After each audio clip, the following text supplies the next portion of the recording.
Making sure this is working. All right, so this fight I was asked to review by one of the viewers. He commented he wanted to see a breakdown of this. This is Jordan Abughaush versus Hosseini, I think, from Iran. For those of you guys who don't know, Abughaush is the 2016 Olympic gold medalist. He's very dynamic, meaning he can spin a lot. He has a lot of tricks and moves under his up his sleeves. Iran, for the most part, most of them have really strong front leg, both backside to the backside or to the open side, really strong cut, super strong physically, and they have the out in the clinch that's just monstrous. This guy specifically, I actually watched him fight live against Daehoon in Asian Games last year, and that was a really close fight. I've never seen Daehoon almost lose a fight like that. And this he's really young, he's really strong, and it actually took me a couple playthroughs through this fight to figure out what kind of points and tips I can give you guys, because obviously these guys are like at near like these guys are both very very good fighters, so it's hard to find weaknesses or things to improve on. But I'll show you guys what I was able to find out, and if you guys find anything new, feel free to shoot that information my way. Like, I'm down to learn, and hopefully I'm able to pick up on some things that you guys may not be able to see. Off the bat, though, like I said, Abughaush is very dynamic. So your game plan against Abughaush, knowing that is your variations on your techniques have to be very high, and you can't be too predictable because he'll probably set a trap on it. Like, that's a given. For Iran specifically, you can expect strong front legs. So yes, how do you play against that? Oh, like a lot of pressing, so you have to play against that, and strong physicality, so you have to play against that. We'll get into it, and I'll break it down as we go. First round. I believe this is at one of the Grand Prix recently. What I like initially is they both creep in on each other. Abughaush knows you can't let Iran dictate the fight against you, because that's 100% the best way to lose a fight.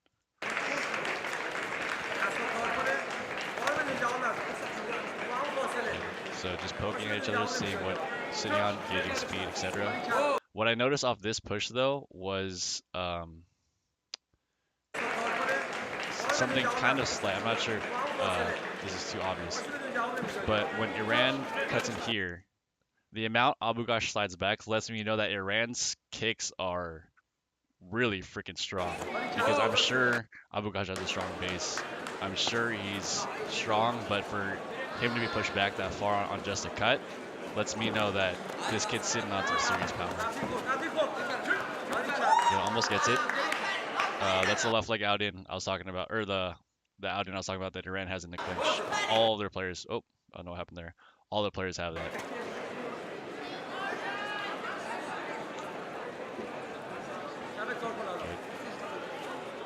At this point, they're still poking each other, yeah, but ooh, nice.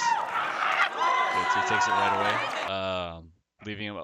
Iran's pressure obviously gets the inside point on the way in and gets the head point. The reason I'm a big proponent of always pressing is because you have multiple opportunities like that, like Iran just showed back here, where they're at the edge of the ring. The likelihood of them, once they're at the edge, the likelihood of them coming in is extremely high, because if they go out, they're gonna get hit. He plays off that, he's coming, easy peasy point.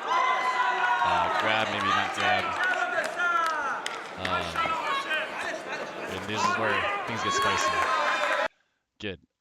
And in my head, I was trying to make sense of, like, trying to find the best way to explain this, but Iran's game is almost complete, like fully complete, very little cracks. And so if that's fully complete, you need to have your own game plan, and making sure you're doing your rock paper scissors game is on point. And so Abughaush knows more often than not the front leg's gonna come up. His counter is a spin, proves effective, and you're gonna watch throughout the match. He doesn't throw the strap every time. He mixes it with some front leg poke, gets the gauges, gets a feel for when he thinks the Iran's gonna throw it, and then throws his counter. And it's just a repeated cycle of that by both players. Iran knows his front leg is strong, tries to set up the same thing offensively.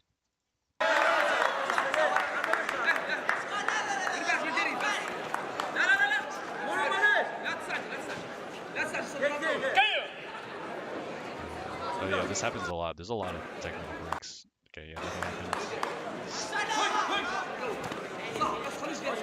Yeah, what I noticed too is when Abughaush cut him, he does not move back that far. Like, it's not as far as when he's cutting Abughaush. The distance of them falling back is a lot different. Good. And then, side note, for some of you guys who are wondering when or how to counter against the cut, if the cut is extended, that's generally best for you to spin on. If it's going for a 45 or round kick to the body, that's best for it to extend on. But if it's still bent, that's Abughaush obviously tried to play rock paper scissors against that.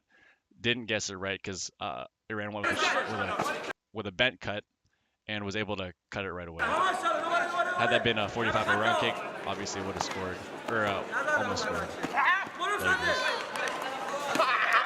Mixing both of them. Yeah, what you're starting to see, what I'm starting to notice during this time is Abughaush is constantly on the back foot here. He's not like physically being pushed out a lot, which lets me know Iran is physically stronger in this fight. Nice try again. Almost gets the head kick there again. It's from the left leg. That thing's crazy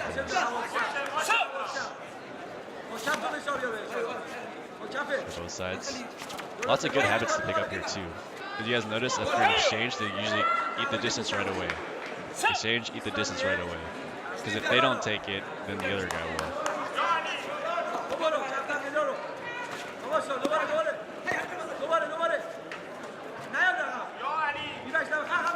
Same thing. Kind of playing it safe. Eating time a little bit. Not too crazy though. They know it's the last 10 seconds. They're gonna go back to their coaches, get some more information about what's possible in the next match, in the next round, etc., etc. Overall, interesting start to the game though. Yeah. Let's see, where does this start? Here we go.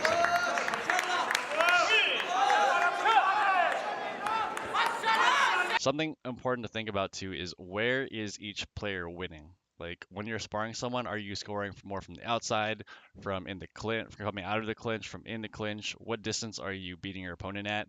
And if they don't adjust, then just keep using that. That's something to think about, just not only this fight, but in general most fights. Surprisingly, even though Iran's taller, he's winning in the clinch when he's close. Both head kick and the body shot were done very close distance. Abughaush is done right here at normal fighting distance because he has the spins. Iran physically stronger. Getting shoved out, which I thought was very interesting because usually the smaller player is the one doing the shoving, but in this one, more often than not, Abughaush is the one being pushed out, which lets me know that I think Iran is stronger upper body wise.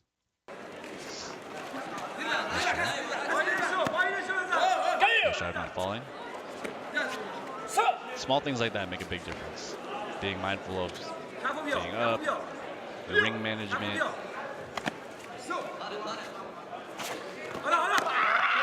Nice shot for another one. Very nice shot for another one. Oh. A little bit iffy, but you know, happens.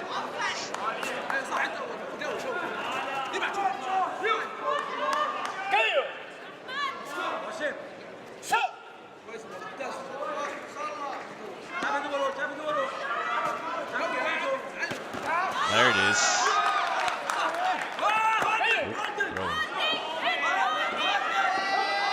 So out here, it's just, for Abughaush, it's a big rock, paper, scissors game. Just make sure you're throwing the scissors against the paper at the right time.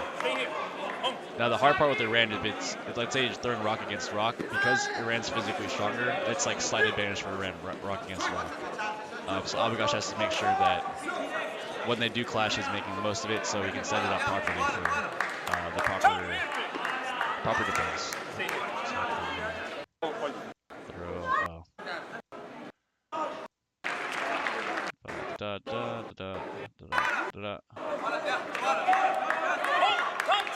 One dunk for pushing. And more technicality. Whoops. Something minor to notice also, good players are always mindful of how much, of eating ring space, so they have more to work with than their opponent. Both of them stepped in. Really good habits to pick up. What's interesting is that Abughaush changed to open stance here. I'm not sure exactly why he picked that, but... Oh, I'm sorry. Iran is fighting right leg front now instead of left leg back. That's the difference. And he's back to normal stance. I'm not sure why that change was there. But they're back to normal stance again. If you guys have a reason for that, or figure out the reason for that, let me know. And you can kind of see here what Iran's new strategy is. He's trying to create space in the clinch because their coach, I don't know who's messaging me right now, but I apologize for that. Let's close this. Iran now is trying to create space very often in the clinch, more so than before. Because they know on the outside it's dangerous because Abughaush has a spin. So they're trading a 2-point risk against the 4-point. And obviously that's just not good for Iran. So the strategy now, if you guys are watching, is it's a lot more closing the distance, a lot more trying to create space. Creating space. And they notice too, like, Abughaush is usually on the back foot. Usually a smaller fighter, that's not the case.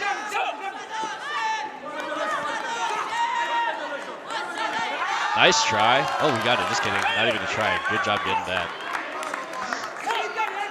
Good tries.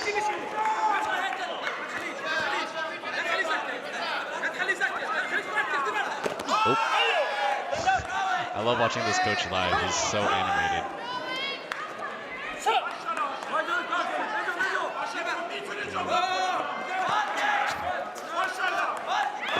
What's interesting to note was, well, one, this kid's super flexible, the Iranian, but two, he's good both not only offensively in the clinch, but defensively in the clinch. So here, offensively, creates a space.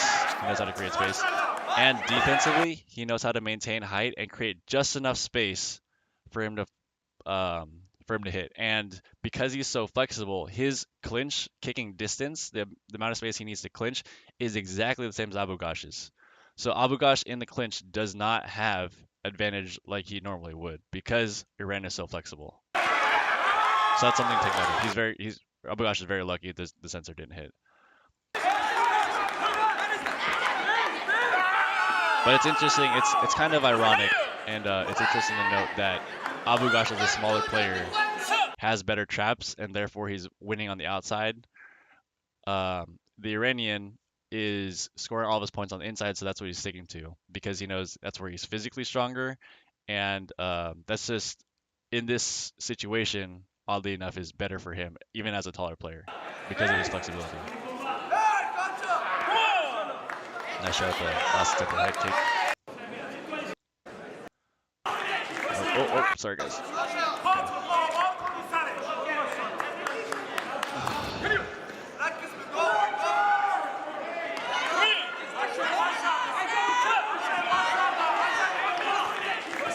Nice try for the trap. Nice try setting that up right away. And it was fast. And notice he's fully committed to the trap. Oh, back here. Just slide in. He didn't even turn to look because he knows that the reaction time is that so fast you're like committed to it. It's not one of those where you sit and you wait and you see if he's throwing it. It's we're going now because if you take the second to look in this against someone as fast as this, they're what's it called? It's not going to hit. You're just going to get tagged. So those of you guys who are trying to trap against someone just as fast or faster than you, and you can't seem to hit it because you're like trying to wait for the reaction, this is what I would recommend, is you just commit fully to your trap. You don't really need to wait too much or gauge too much or read too much into your opponent. If they're falling for it, you kind of go with it. Initial part, boom.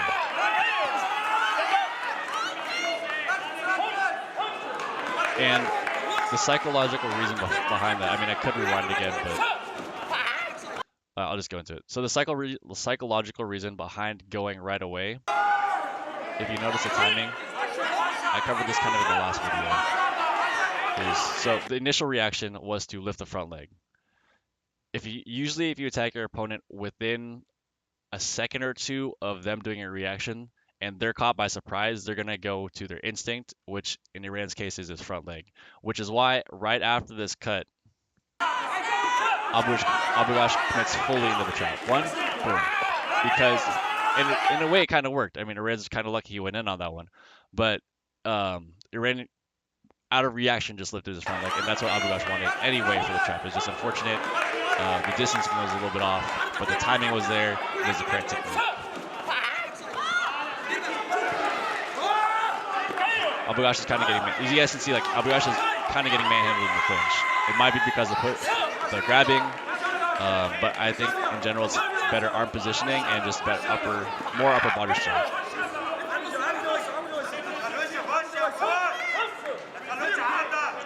Good. Something small to note also for you guys. Notice how intent Iran is on keeping him in the corner. Because a lot of people just give this up for granted. They'll like move back or they'll just give up ring space. And I don't understand why. And you can see here from these guys that it's super important you maintain ring space on your end a lot and keep them and take away as much ring space from them as possible. Nice reaction though, Abughaush to try and get out of clinch. Iran's still kind of physically manhandling him. This is also good. Abughaush knows he's in the corner. He can't stay in the corner. He casually just walks around the ref during the gumjang. Just watch. He's like over in he fell over. He casually walks. The ref tries to keep him back, and then he kind of gives up on it. Abughaush is in the middle of the ring he earns the right to go back in the middle of the ring for doing nothing. So that's something you guys can do too. I mean, the difference between sometimes from being this edge to kind of more in the middle, anything for ring space, like those small details are important. Because that can sometimes be the difference between a gumjang going out or not, which is a gumjang, which is 1 point. The replay again. Oh, spiciness happens.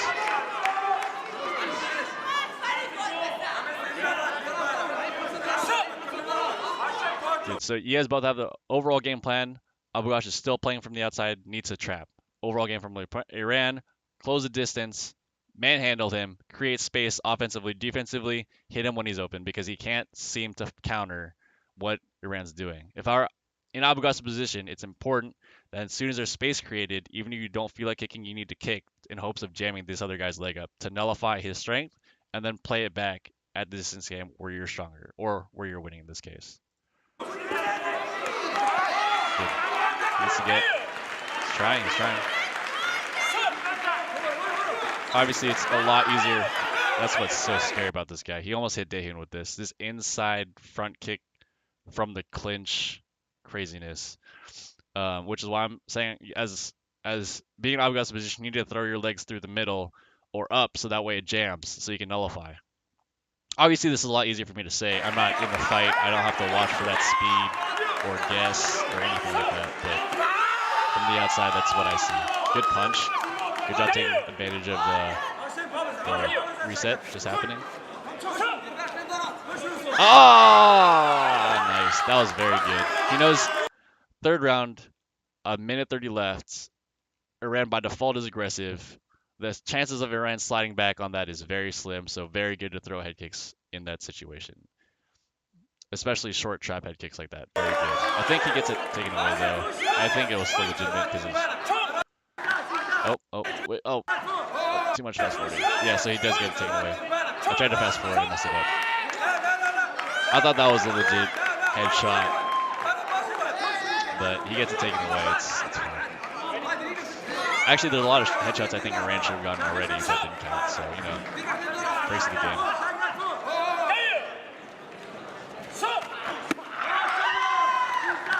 Good cover. But yeah, you can see Abughaush getting manhandled here. That would be cool if that scored. That would have secured him a lot more time. Nice job, Abughaush. So, one of the counters is that Abughaush knows or has a feeling already, or at least I'm sure he knows, Iran's whole game plan is to get him in the clinch. Abughaush, all of his counters now are in place. He knows, or short what we call them short head kicks. Everything's short into the head, short into the head. The jump double, the double crescent kick, the crescent kick just now, because he knows Iran's probably gonna slide into it.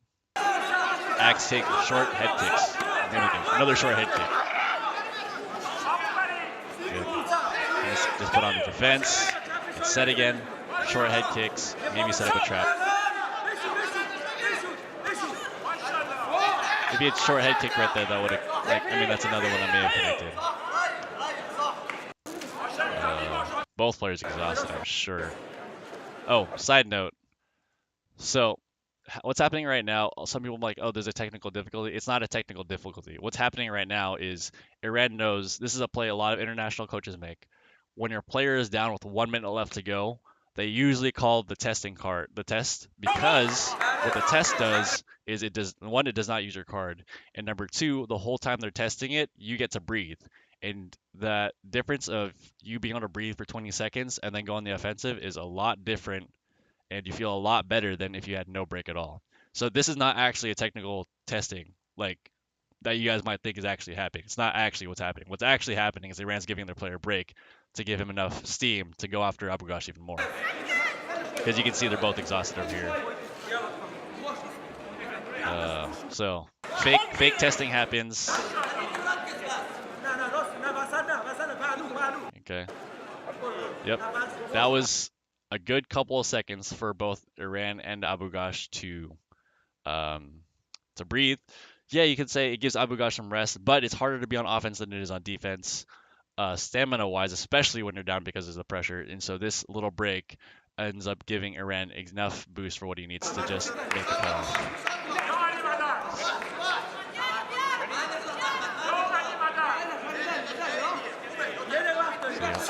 Try and hold out for another 23 or 56 seconds. Abughaush going for the head kick, the short head kick again. Important to note. Defense against someone cutting or trying to clinch on against you a lot is a short head kick. Because they're going to run into it. So don't shoot it where they are, shoot it where they're going to be.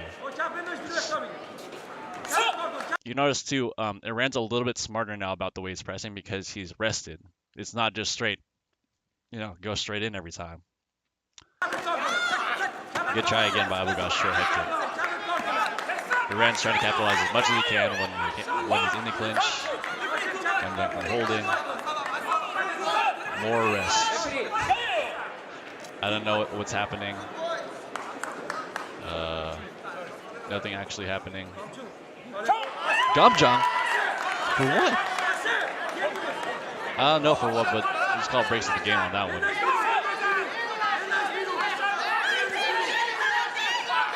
Oh, so lucky it's not hitting the sensor. So lucky it's not hitting the sensor. But what's also interesting to note is here in these situations, you can see Iran's creating the space. You on offense, even though you're tired, need to be kicking. In my opinion, like the most probable kick is going to be coming from the back leg. So you should be throwing the leg same side that leg's coming up, because it's very rare for a front leg like this from this distance to score or to be able to twist enough to get the point. If he had thrown his leg back up here, trying to set up, if he'd thrown his leg through the middle or something, it would obviously jam the thing coming up. Defensive cut kick point. He's very lucky that's not scoring. Clearing space. Abughaush good. Taking advantage of the opening. Oh, that would have been so clean as a trap. Both a little bit tired. Obviously, execution's not there anymore because they're both tired. Good try. I think at this point, actually, if Abughaush were to throw some strong punches again, that would very good ring management on Iran's part. If you're to throw some punches, it's not very draining. Also, still probability of getting a point is really high because it doesn't seem like Iran's very set. Obviously, this is a good move. Here, Abughaush not paying attention. Iran puts him in the corner. Much better spot for him to enter the last 12 seconds. The ref lets him walk back to the middle, but good idea on Iran's part. Nice try. I was going to say, if he went off the line right there, that would be pretty good. Too bad he didn't hit it.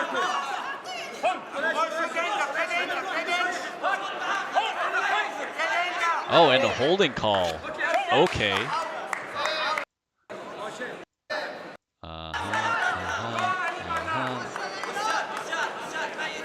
Okay, okay.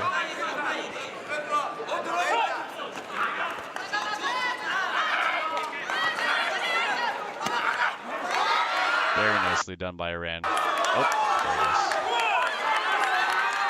The short in the clinch thing. So when you're fighting against that, you need to, if you can't score on them, at least try and make sure they can't score on you. And it's obviously a lot easier to say than to do. And if you can't beat them upper body wise, you have to try and jam their feet with something, with your own feet. That's the only defense I've been able to think of to properly defend against that. Obviously, you can block, because if their hand's on your shoulder, if they let go of their hand, you're gonna come in, so that's not there anymore.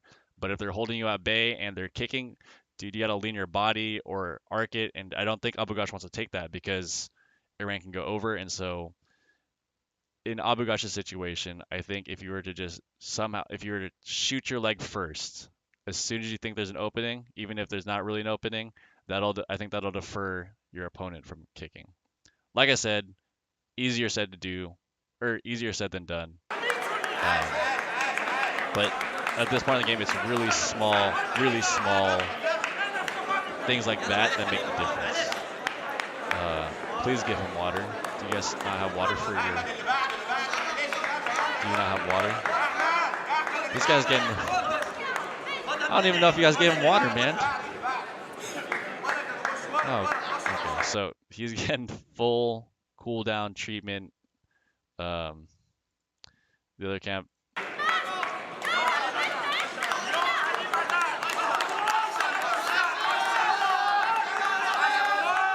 I kind of saw this already, and I felt like Abughaush was in trouble because he looks dead, and Iran's still walking. I'm sure Iran's tired too, but Iran knows better than to show it.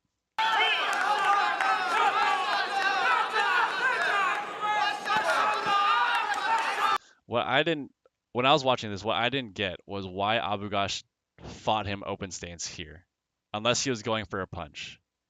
Like besides the punch, all of his other kicks were scored spinning and from a close stance. So I don't know if he was trying to set up a trap and didn't see it, or trying to set the punch, but I thought that this initially was not a good set, given what had been scoring early in the round.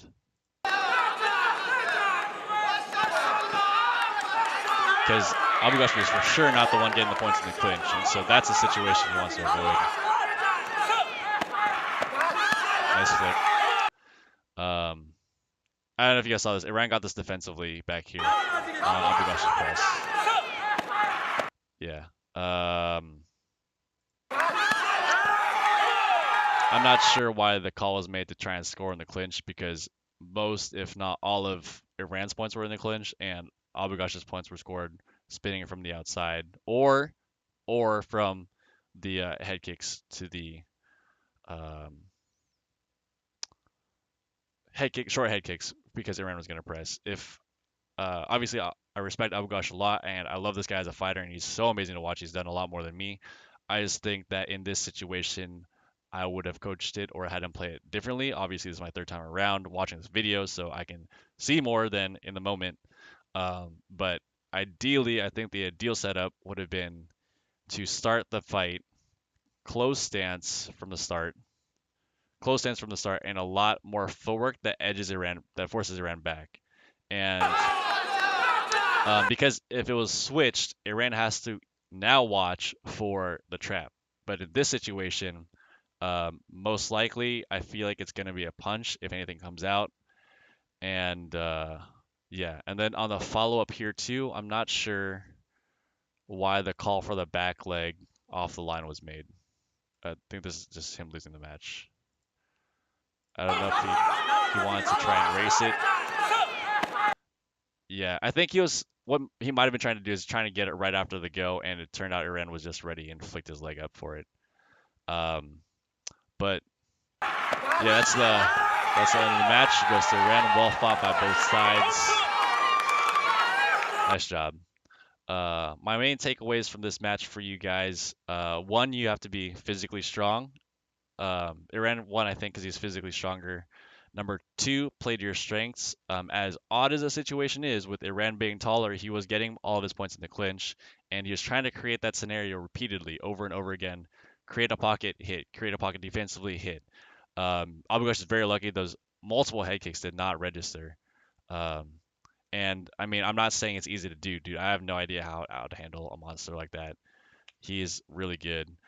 Um, Also, if someone's doing an inside out crescent or like that, or a short from inside, I found that if you block not same shoulder, if you're pushing here, if you push across, it's hard for them to get their leg above this leg. That's the only defense I've found against like an inside out crescent from the clinch, or maybe this guy's the front kick from this guy, because it blocks the shin from being able to leave or come up above chest level if your arm is on their shoulder. Like instead of here, there's a pocket, but if your arm's across like this when he kicks, it's gonna run into this. That's the only defense I've found. Maybe you guys have found one. If you found another defense against an inside out or a front kick to the face from the clinch, please do share, because I would like to find any other answer to that. But yeah, Iran played to his strengths. Inside the clinch, oddly enough, he was stronger than Abughaush in the clinch. Abughaush doing a great job against a strong country and a strong fighter, playing to his strength, which is one, dynamic, his ability to be dynamic in the fight, and his spinning, and good job trapping Iran repeatedly. I think that if you were to find a way to be to control the clinch work a little bit more, that would have been worked a lot in his favor. Because imagine if he had the outside game and he shut Iran down on the inside, there's like nothing Iran can do anymore to get points. But very high level game, very good taekwondo on both sides. Am I missing anything? I think the only other point was Abughaush did a good job adjusting the third round, knowing Iran's going to close in a lot. It's a lot of short head kicks is the answer to that. And he got him, he should have got him two or three times, and he ended up getting one or two, I think. But very good adjustment by Abughaush in the third round to try and deal with Iran. But that's it, guys. If you guys have any other takeaways from this video, please let me know. I'm not saying I know everything, and I'm always open to learning more in-depth stuff. And that's about it, guys. It is like midnight over here, so I'm gonna take it easy and go to sleep. See you guys on Friday.